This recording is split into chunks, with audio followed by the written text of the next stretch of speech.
Come on. Do I sound like I'm joking? Do I sound like I'm playing? When you look into my eyes, you understand what I'm saying? Let me say it to you slowly, and it may sound scandalous. I don't think that you can handle this. All right, let's move on to Sunday Night Football. We have the 7-1 Detroit Lions heading to Houston to face the 6-3 Texans. The Detroit Lions are 3.5-point favorites. The projected total is 49.5 points. That means that Vegas is telling us that the Houston Texans will score 23 points while the Detroit Lions score 26.5. As far as injuries, not really an injury, but Jameson Williams had been suspended for the last 2 games. Also had a weird gun charge thing going on. But either way, he's going to be back in action this week. And Houston also gets a return. It looks like Nico Collins should be coming off the IR. He had a pulled hamstring, but he should be good to go this week. Mike, Steph, what do you think about this game? Well, the Lions, I'll start with them first because they're riding higher than Redman on Days of Dark Side of 94. The Lions are 7-1 for the first time since the 1950s. They proved a lot of detractors, and they say it's wrong by going into Lambeau with inclement weather, rain and whatnot, and thoroughly dominating the Packers 24-14 in a game. To me, that wasn't that close. They're first in the league in scoring at 32.3 points per game, and they have so many ways to take the heart and soul out of their opponents. They can use Jared Goff to carve up the defense. He's completing almost 75% of his passes for the season. They have a true double barrel approach in the backfield with Gibbs and Montgomery. How is this for a split? Jahmyr Gibbs has 103 rushes on the season.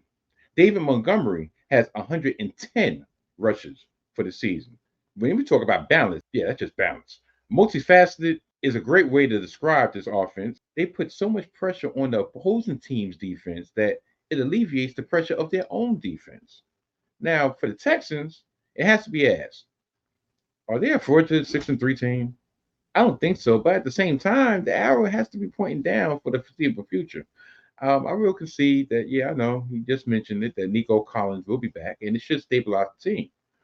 Yes, the absence of Stephon Diggs for the rest of the season will hurt, but if you really think about it, these are the same players from last year's surprising run, and then you add in Joe Mixon, and there's not much excuse for them not to be at the very, very top of the South with this piss-poor division that has the likes of the Colts, the Jags, and the Titans.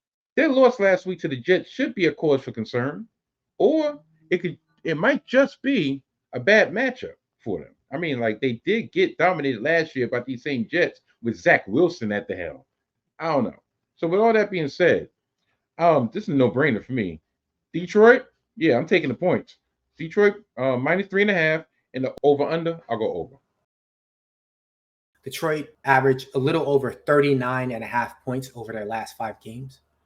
But Houston's defenses have been surprisingly strong, ranked 3rd in yards given up and 3rd in yards given up passing. So that is an interesting dynamic. But back to the game itself, to me, Detroit has looked like everything if you were a Detroit Lions fan, would have hoped for them to look like this season. Everything seems to be clicking the way it should. They just added Zadarius Smith to their defensive core. Just everything is working. And I thought you brought up a good point as far as Houston, because Houston, despite being 6-3, their point differential is +1. That is a mediocre level team. Last 2 weeks, I've said I don't really understand spreads. And I think both times I've been on the wrong side of it when I said I don't understand it. This might be the 3rd time. Granted, Houston was on the road and now they're home and they get Nico Collins back. But they were 2-point underdogs against the Jets. And now they're 3.5 underdogs against the Lions. It doesn't make any sense to me. So I got the Lions easily. That over and under is a little bit more tricky to me, but I think I will go over. That's real tough, though. 59.5 points is pretty big. And I don't know if I fully trust Houston's offense. It's not even so much trusting Houston's offense. I have the utmost confidence in the Detroit offense. Detroit could score 49 by themselves. That is true. That was my impetus of going over, because I'm like, Detroit can very easily have about 40. I hear you. And then inside too. We're talking things that make you blush, but trust us, it's a must. From awkward to taboo, we're here to guide you through. It don't matter if you're a bit of a prude, it's a prude awakening. Last but not least, we have Monday Night Football. The 2-6 Miami Dolphins are heading to LA to face the 4-4 Rams. The Rams are 2.5-point favorites. The projected total is 50.5 points. That means Vegas is telling us that Dolphins will score 24 while the Rams score 26.5. Mike Steph, I hope you're ready for me to kick it to you quickly because I have no injury news. What do you think about this game? Who you got? Dolphins, Rams. I'm going to start this out by asking a question. Can I ask y'all a question? Can I ask everybody out there a question? Should I, a New York Jets fan, feel bad about the Dolphins' current situation? I mean, this is not about cheering one's injury. No, that has nothing to do with it. Maybe if Tua didn't miss those games, they have a better record than 2-6. Well, he's been back for the last 2 weeks, and he lost both games, right? Should there be any sympathy for a team that knew this was a possibility and came into this season with no viable choice as a backup quarterback? A team that looked at Tim Boyle and said, yeah, that's the guy that we're going to have back up Mr. Tua Tagovailoa? Maybe they should get what's coming to him. Did anybody cut the Jets a break last season when we was in a similar predicament? No. Isn't Mike McDaniel supposed to be this wonderkin? Shouldn't he have been able to coax a little more out of this team than he has? Or does it only work when all your pieces are available? The reason I'm not talking about any numbers for the Dolphins is because they're not really relevant, to be honest. And yes, I am a petty you-know-what, so I'm going to do it anyway. They're 31st in the league in points per game at 15.5 points scored per game. They're 30th in the league in sacks with 10 for the season. The only thing that's improved is the amount that they've lost by. They lost by 1 against the Arizona Cardinals and 2 is comeback, and they lost on the last second field goal in Buffalo. And people were like, well, that means it's trending up. A loss is a loss is a loss is a loss. Listen, you are what your record says you are. They're 2-6, and that means they're trash. So when I'm going to talk about the other team who's done the opposite, and that would be the Los Angeles Rams. A comeback victory against the Seahawks last Sunday. They were down 13-3 at halftime and won in overtime 26-20. Cooper Kupp stepped up with 11 catches for 104 yards, and DeMarcus Robinson stepped up and stepped in and stepped out or showed out with 6 catches for 94 yards with 2 touchdowns, including the game winner in overtime. This team has overcome so much this season. They fought back from 1-4 start just to get back to 500. A lot of those early struggles were due to them not having their top 2 receivers. Yeah, I know, amongst other reasons. But now they have them, and they are second in a bunched-up division at the record of 4-4, and they have a good shot as anyone to get into the playoffs in the NFC. So, with all that being said, no, I'm not picking the Dolphins.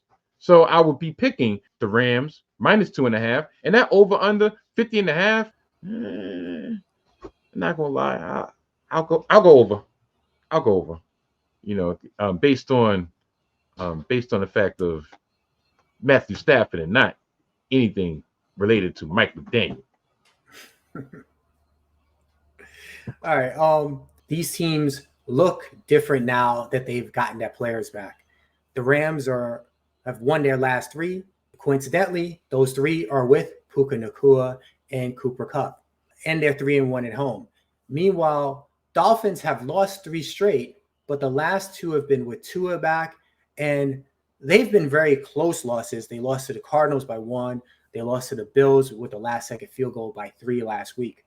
I happen to think that both of these offenses will click.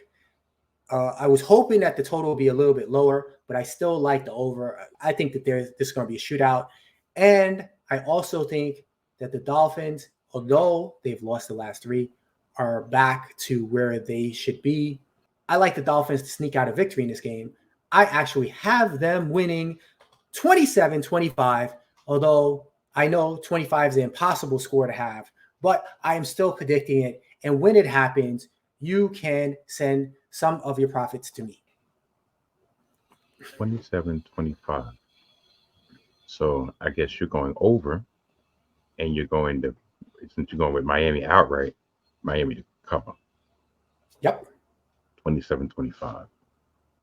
25. I have no idea how you get to 25. Is that going to be a scoregami? Those are unique scores that have never been done. Like it might be. By the way, I think the Rams have averaged about 25 points their last 3 games. That's where I got that from. I didn't just make up the number, because obviously 27-24 makes a lot more sense.